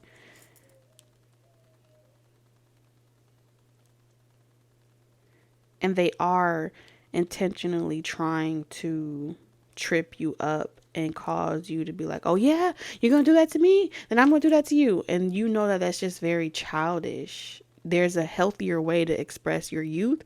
There's a healthier way to express your desires. And so you've matured so much to a point where it's like nobody is on the same level as you. Okay? Nobody's really on the same level as you because they're incapable of maintaining the consistency. that you're able to hold for other people. And that's how you know that they're not healed. That's how you know that they still have work to do. You're able to hold space for other people. And while at the same time, maintain your integrity, maintain your pure heart and your pure spirit. And it's not wavered or tampered with by other people, whether it's financial struggles or whether it's people not showing you love. Those two things do not dictate how you move about in the world. And that speaks volumes on how much you have did shadow work, healed on your intimacy issues from your parents, your intimacy issues from your partners. And so you are, out of all the piles, okay, at its most refined state, but you have other people that are in your auric field as well that believe that they're here to help refine you or tame you in some way. And so when I feel like when the student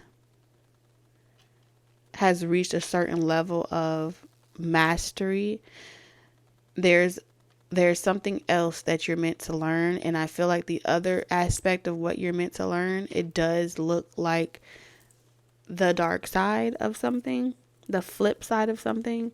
But for a lot of you, it has absolutely nothing to do with like the dark side of your inner child, but maybe the dark side of the world and world issues and the truth, the dark truth behind social classes and injustices. And so it becomes humanitarian things, but you have such a level internal relationship with yourself, internal revenue situation with yourself, that you are a good social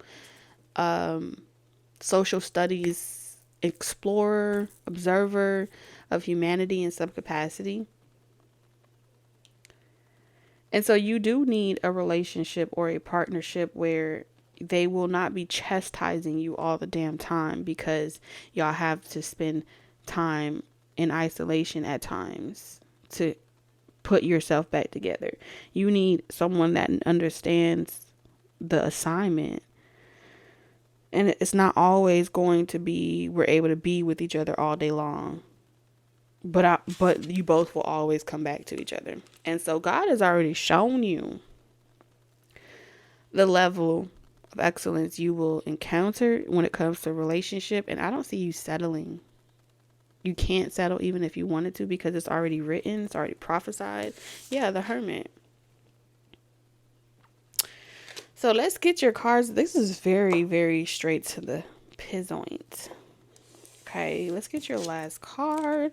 We have the Mountain, and that's what the Hermit does. This is the Hermit card as well. The Hermit travels to the top of their mountain to be alone and to be in isolation and to communicate and to refine their gifts, Pile 3. And when they return, they have something to share. And that's what you are mastering as well, of knowing when to go into isolation, knowing when to come out of isolation, and knowing when to express your gift and when not to express your gift, because it's something that has to be held sacred and in high regard. Okay, Moses went to the mountain to go and receive the messages, right? Every story, Pile 3, you are no different of having to go and receive the enlightenment so you can break it down and distribute it. Okay, you are a distributor. Okay, you are, I'm telling you, something special.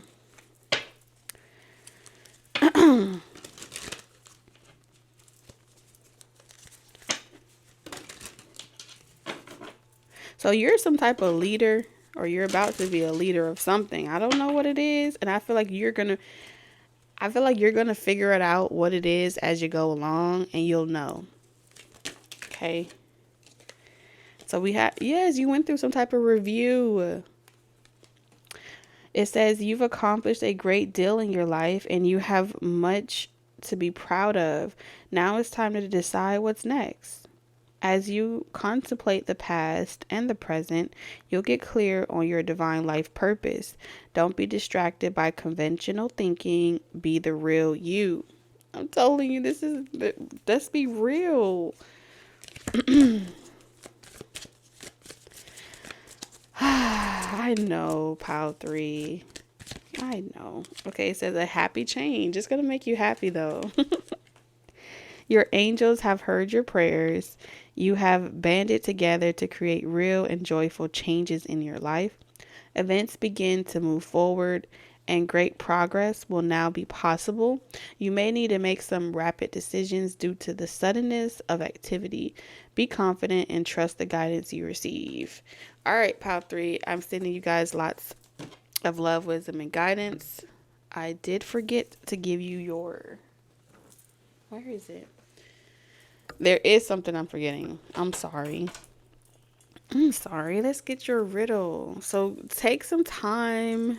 Let me know in the comment section what the answer to your riddle is. And if you are a part of the Stay Nested membership, there's going to be a master key connected to Pile 3. If you want to go even deeper into those messages and that activation, it's going to be on the community tab for the Stay Nested membership. So I think that's tier 1, okay? All right, so it says here. Oh, this is so interesting, y'all. I'm going to read it and then I'm going to tell you what I thought was cool. So it says, what makes you young? Okay, so let me know in the comment section without looking it up, without researching it, what makes you young? And then I thought it was interesting that this card says young. That's crazy. This is so, y'all, I could have never saw that coming like this.